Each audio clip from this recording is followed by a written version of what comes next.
Worst idea. Tucker, what is new in your world? Since the last time I talked, I think I actually told you guys, it's been like what, 4 months since I've been on the show. 3 months. It's been a minute. Um, I had told you guys that I was starting a record label. So since the last time I came on, launched that record label, released our first 2 tracks, got the third release will be going live this Friday. So I guess whatever the weekend is that this goes live, that same weekend. So that's been fun, Tell me stressful, about that enjoyable. business. I'm Yeah, very what's your curious. role in that? Like, what, are you a financier? Are you an organizer? It's me and it's my record label alongside my co-founder who runs a record label right now called Disciple Records. They deal with a lot of like bass heavy music. He's been running that or he's been a co-owner for like 6 years. He's an artist, formerly an artist, so he knows that whole side of things. He came to me like 2 years ago and was like, "Hey, we should release like a special compilation album. You curate it and we'll release it under our record label Disciple." And so we did that. We used all their catalog. We released like 6 new songs and 8 old songs, re-released them. And in 6 months, it ended up becoming that record label's biggest release ever. It had like 7 million streams. It got playlisted a bunch.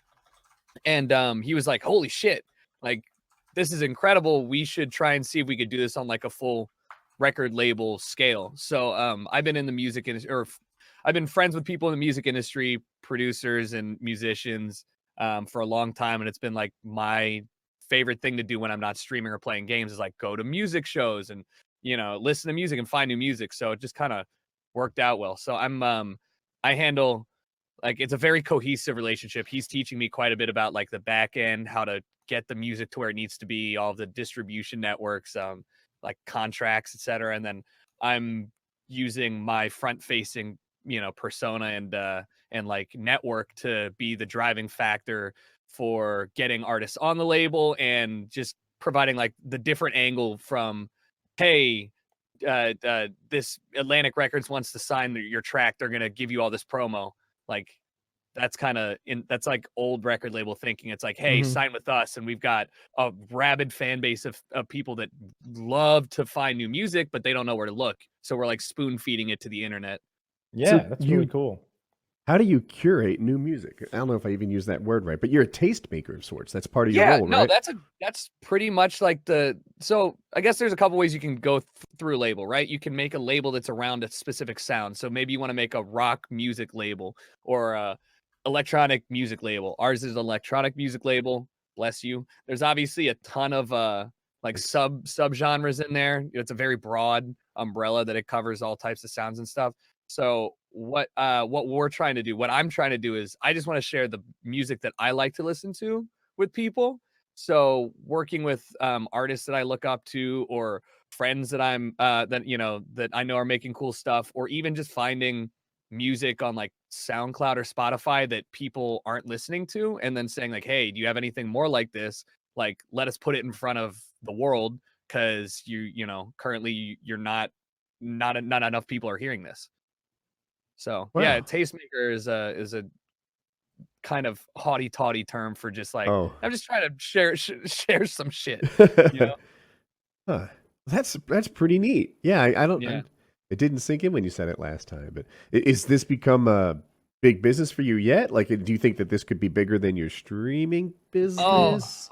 I mean, so loaded question because like obviously I would love for it to be the be all end all biggest thing I do, and Right. record labels like Monster Cat, who everybody knows well, can go from nothing to being one of the biggest in the industry and worth hundreds of millions of dollars. Who wouldn't want that? But like my goal is not like, hey, let me build up this record label and stop streaming. It's kind of like a symbiotic relationship Right. because the label exists because I'm using my public, uh, you know, internet stardom, I guess you'll say, to promote it. So without my Twitch streams and my YouTube, I can't do this. And then on the other side, without the Twitch streams and YouTube, why would any artist sign with us over like an established label? So yeah, I'd love for it to grow. No, I'm not going to make a dime in the first year. Like Okay. we're out of like pocket. probably, like $10,000 just from like hiring graphic artists and licensing, trademarking, like doing the boring business shit that everybody has to do. And I Yeah. had written down what does a record label do, but I started to gather that any regular person might be able to contact Spotify and put their song on, and it just won't be found or heard. Right. Am I So, right? you have like there's like fuck, what is it? CD Baby or something like that. So basically it's like, hey, you pay $5 or $25 to this platform and they will put it on Spotify and they'll put it on Apple Music or something like that.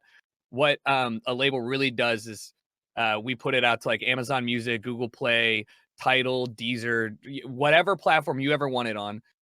We make sure that it's syndicated across all of the like YouTube Content ID stuff, Twitch, whatever you want. We make sure that it's all of the metadata is correct. And that way we can send it off to like radio stations and you can earn royalties there versus nobody's going to be able to play your Spotify song realistically on a radio station because it's like that's not a feature that these like third party sites do. But I guess like if you are an independent artist and you just want to make as much money as possible, you release it independently and then you get to keep 100%. So the trade-off is like you give us 50% and we make it worth your while through all of these other things, growing your socials or like getting people to hear it or using our network to bolster the plays. So like Right. the 50% of a million can be a lot more than 100% of 1,000. Right. Yeah, exactly. And truthfully, I was shocked to find out because we're all content creators. We started with the machinima days, and the biggest thing for me is like, well, one, I don't want anybody getting DMCA'd. I don't want anybody getting their YouTube videos copyright claimed. Like, I don't want to take any revenue off of somebody that's using my song or our record label songs in their content because that's just free promotion for us. And I know damn well that if you get hit with that demonetization strike, like the $4 that the record label makes off of that is not nearly worth the exposure. So that's like the other cornerstone of the business is like where our stuff is free to use for anybody who wants to for credit. So Yeah, that's interesting. I was going to ask if I was like, hey, this is a good source of music. Maybe you could use, you could be playing at your stream or maybe in a video or Yep. maybe, if you make yourself a Tarkov montage. Yeah, exactly. Whatever you can you just do. use it. Yeah. But you're saying that everybody, I was saying only you, because but you're saying no, anybody can. everyone can do it. Yeah, and Yeah, like that's great. I mean, that is the hardest hurdle to overcome because there's so many moving parts. There's like publishers that have the rights to publish your music, and you may be signed to a publisher, but also free to sign with a record label. So publishers, if you have like the master of the track, basically if you own all the rights to everything the track does, and we want to ship it off to like an Adidas commercial, Adidas pays whoever owns those rights. So if the record label doesn't own those rights and the artist doesn't own those rights, neither one of us gets paid for that. It's just whoever owns those rights. So like the other side of that is that the publisher is the one that gets to make the decision. What do we copyright strike? What do we content claim? So our first couple releases have been with like really large international artists. This guy Feed Me has been around for like 15 years now. And he's one of like the most well-known electronic producers, and he had an exclusive publisher. So we're sitting there going back and forth with old dudes in suits trying to explain like, no, trust me, this is valuable. It's very much like us trying to teach an old dog new tricks. The music industry is archaic, and that's the other side of things. Is like, how do you mess up the system that's been in the same way since like the 1600s? It's like, well, I'm yeah. sorry. I thought there was a break. Sports No, is like that yeah. too. Sports is like we showed footage of an old lady shooting a hockey puck through a goal that was mostly covered, and NHL copyright claimed us. I'm a new basketball fan, so my expertise is not very deep. And I watch these highlight channels, and they explain to me how this player is particularly explosive off a pick and roll, and maybe like show a play and stop it and start it. And now all these channels are going away. These YouTube basketball channels where they've developed my interest in the game. I like basketball. I found it through YouTube. And now they're trying to kill all these channels because they show a few seconds of game footage.